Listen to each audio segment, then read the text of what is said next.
Hi there, this is Justin. In this video, I'm going to provide some tips on how to read a data visualization. So recently I had a call with a potential candidate for a position in my agency, and as part of the interview process, I wanted to test them on their ability to read a report or data visualization. And I showed them this visualization that you see on the screen. And I asked them to basically look at it, spend a few minutes, and then talk to me about it. And unfortunately, they didn't do a very good job and thought it would be a nice idea to record a video covering how I would interpret that, or how I would interpret this visualization, and to do it in a way where I'm, teaching you as a junior analyst on how to kind of improve your ability to read reports. Now, the first thing I want to say is that reading reports and being able to gain insights from reading a report is something that just comes with experience. You've got to just look at a lot of reports, do a lot of thinking about, what you see in different types of data visualizations, and over time, you'll become quicker and better at it. There's also some concepts in terms of understanding what type of visualization we're looking at, understanding certain nuances, for example, when looking at cohort tables, thinking about the time component of cohort tables, normalization. I've covered some of these concepts in other videos. So don't get too hard on yourself if you struggle with this, especially if you're new to data and you're in your first job as an analyst, etc. So I'm hoping I can kind of give you some guidance in this video on how to improve this skill. So let's take a look at this visualization, and I'll kind of talk out loud on what I'm seeing and how I kind of think about it when I'm looking at a data visualization for the first time. So right off the bat, I can see we've essentially got three main elements on the screen. We've got a set of filters on the right-hand side. I've got the main, almost what looks like a table, which I'll talk about in a second. And then at the top here, I've got display the last 24 months, not including the current period. Now, this is a screenshot of a data visualization I built in Tableau. So if you're familiar with Tableau, you would immediately identify that this is a visualization from Tableau. But essentially in Tableau, you can add filters and what they call parameters next to, or inside a visualization, to allow you to manipulate the layout of the visualization, to filter the data, etc. So I can see here already that to make this visualization more user-friendly, I can do two things. I can filter the data that's behind the scenes, and I can also just change the number of periods that are included here. So immediately I can see that I've got dates running down the side here. I've got them grouped by month. That's pretty clear. And I can see over here, this is a drop down. So I'm assuming I've never seen this type of, report in my life. I would just assume I can change the groupings here from, say, months to quarters, years, weeks, etc., which is what is actually possible with this selector. But anyway, I'm kind of going off on a tangent. But the first thing I want to do is just kind of understand what I'm looking at. Not try to analyze it. I just want to be able to, in a sentence or two in my mind, describe what I'm looking at. And then the next step is to kind of understand the context. So if I had to describe in words what I'm looking at here, I can say I've got a sideways bar chart. right? I think it's pretty clear where my, it's sideways. So this looks like a y-axis, but if I had to kind of flip it, then this would be, my bars here. My x-axis in that case would be dates, right? So I've got a sideways bar chart, grouped by a date dimension. And then pretty clear, I have multiple bars, right? Bar charts. So this is a sideways multiple bar chart representation. And I can see each of these, individual bar charts are covering a different metric of some form, right? So here we've got orders. I've got first purchase orders, repeat order rate, gross sales, etc. I can then also easily see here I've got a percentage. So this is a rate, it says it right here. I've got dollar values for the last 3.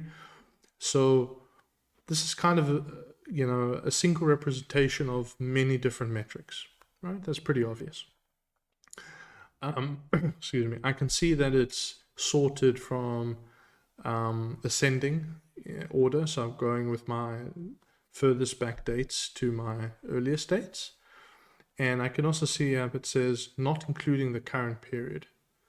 Okay, so if it's not including the current period and I'm looking at 24 months back, then I can assume I'm in November, right? I think that's pretty easy to grasp. So if I had to summarize it, I've got a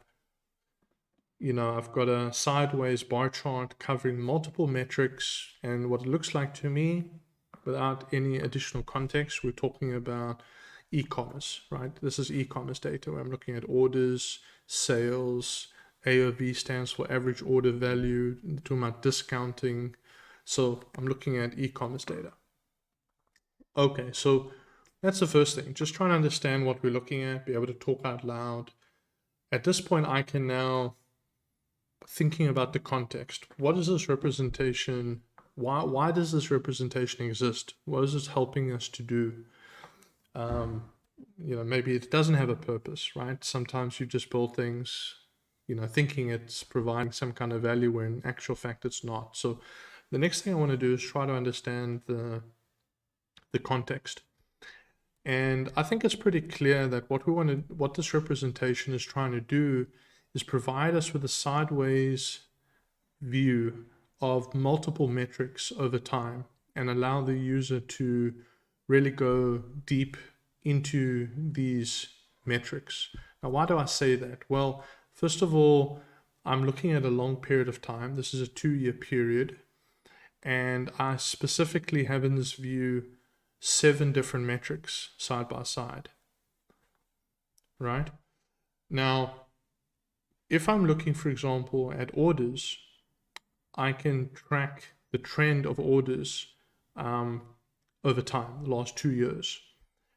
Now, in the world of e-commerce, orders is obviously a very clear top line type of KPI. I can then see that we're starting with orders, but then we're breaking down the orders we're basically segmenting the orders into first versus repeat, right? So if it isn't clear, if I take, for example, over here, 1st of October, or the month of October 2019, I have 304 orders.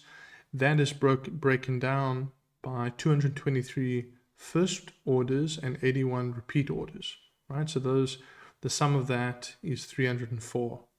So I can basically start to understand that it's important to break down the orders, or this representation is making the assertion that breaking down the orders by first versus repeat is important. I can continue that line of thinking by saying, okay, we have like a 4th column here, which is the rate. It's the repeat order rate, which would be the number of repeat orders out of the total, right? And we can see that trend over time.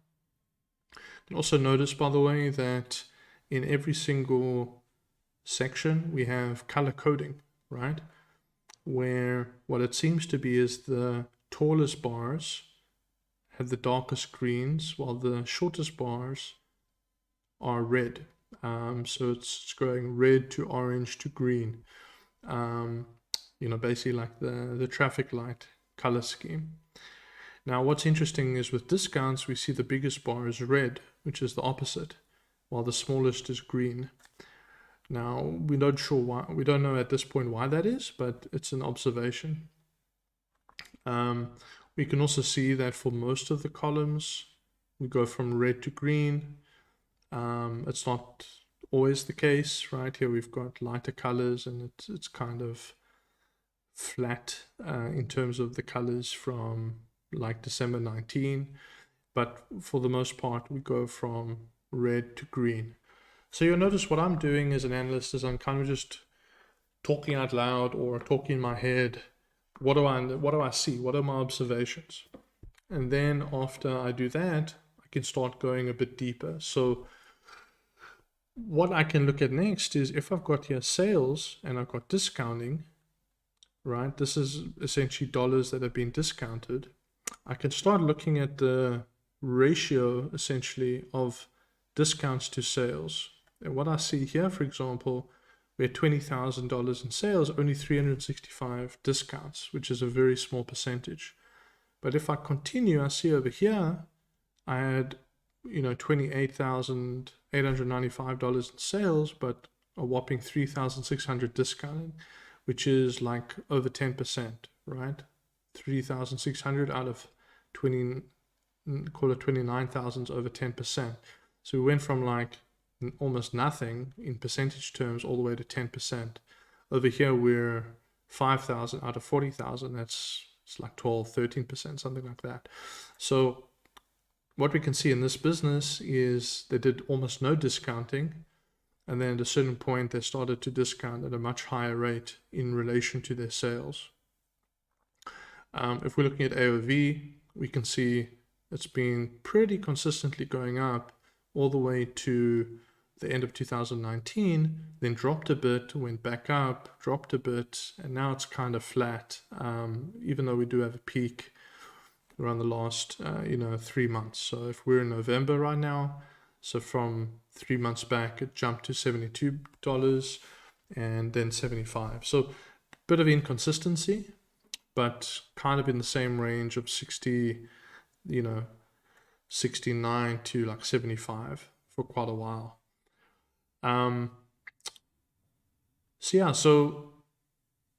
Basically, like I said, I want to talk out loud. I want to understand what I'm looking at. I want to understand the context. And then I want to start thinking through the logic of the table or the representation rather. So like I said, we're starting with orders. It's the first kind of metric that's covered here if we're looking from left to right, which is how you would basically build a representation like this. We then have 4 fields all relating to orders. So we understand the importance of orders. And then we jump into 3 dollar related terms. Once I've done that, I can start analyzing, and I'll start with going from left to right, and looking at the combination. And since this is a representation, as I said, which has 7 different metrics side by side, there's obviously a reason for that, and there's a context between the different metrics. So once I've kind of understood the logic, understand the context, I can then actually start looking at the numbers and starting to find the insights. So as I mentioned, a few of them already in terms of like discounting to sales. If we're looking at the repeat order rate, we can see it very low, starts picking up, hits a peak here in November of around 31%, drops back down, back up. So kind of similar trend to the discounting. Notice that. So one thing the analyst on my call yesterday or 2 days ago said, which was correct, was the correlation, or what seems to be a correlation between discounts and repeat order rate. It's not exact, but it's a good observation.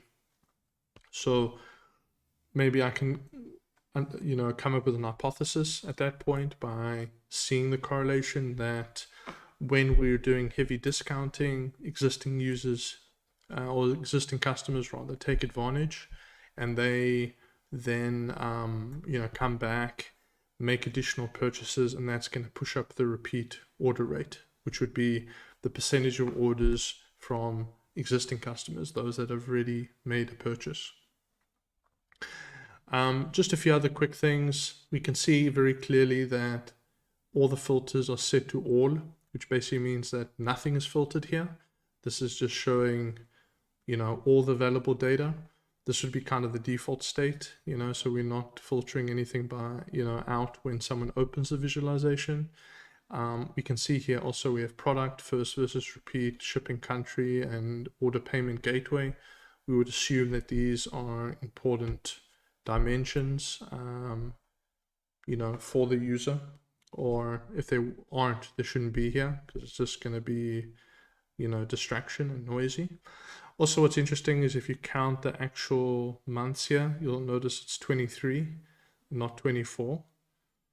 So there's obviously a mistake in the logic here that should be improved. So if it says display the last 24 months, not including the current period, then we should show 24 periods, not including the current period, but we're only showing 23. So that's it. I hope this video was helpful in kind of helping you think through, what to do when you presented with a new data visualization that's, you have very limited information, you don't really know the context. What would you do in that case? I mean, the general rule is if you don't have any context, then you shouldn't be guessing. You should just stop and actually, go find the person that can provide the context, or write up a list of questions to present to the person that gave you that data visualization to analyze. But you shouldn't just guess. But as I kind of covered, there are some ways to think about it that can help fill in the gaps. And I hope this video helped you with that. So thank you for watching. If you do have any questions or want a follow-up video on this topic, then please let me know in the comment section below. Thanks for watching.